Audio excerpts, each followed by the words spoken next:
Os pensionistas estrangeiros a residir na Madeira declararam às finanças no ano passado rendimentos no valor de 3 milhões de euros.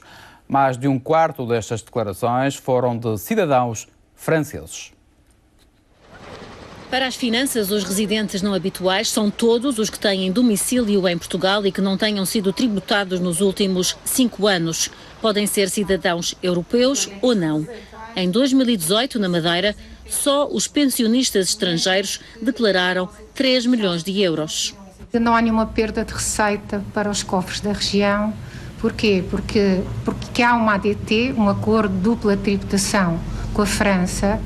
Isto quer dizer que se não tivessem isentos, esses rendimentos também só seriam tributados em França e não aqui. Por isso não há uma perda de receita para a região, mas sim até um estímulo para a economia local. Os rendimentos de trabalho dependente declarados foram de apenas 60 mil euros, provenientes de 85 declarações. Trabalhadores ou pensionistas são contribuintes isentos do pagamento de IRS em Portugal, fruto de um acordo de dupla tributação, atualmente contestado pelos países de origem. Também nesses países existem outras medidas, tanto até para as empresas, porque aqui a região muitas vezes também não recebemos o nosso IRC, porque existem empresas que também o fazem noutros pontos, noutros países. Isto significa que, no fundo, é o esquema fiscal que nós temos, é um esquema lícito e que também traz e faz desenvolver a nossa região, porque o cidadão estrangeiro que venha investir na Madeira, compra a sua casa, adquire a sua casa, no fundo estimula a economia local e isso são pontos positivos.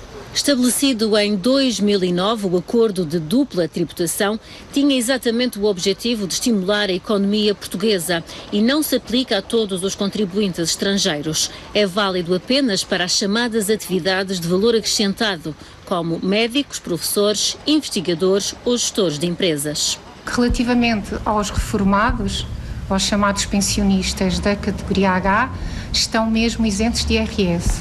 No entanto, para aqueles sujeitos passivos que possuam rendimentos de trabalho dependente ou mesmo da categoria B, apenas estão sujeitos a uma taxa de retenção para a categoria A de 20%, nos outros também só pagam 20% de taxa.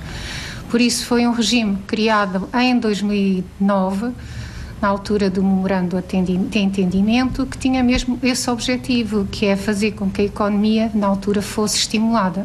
A isenção de impostos sobre as pensões que o governo português concede aos reformados estrangeiros é válida por um período de 10 anos.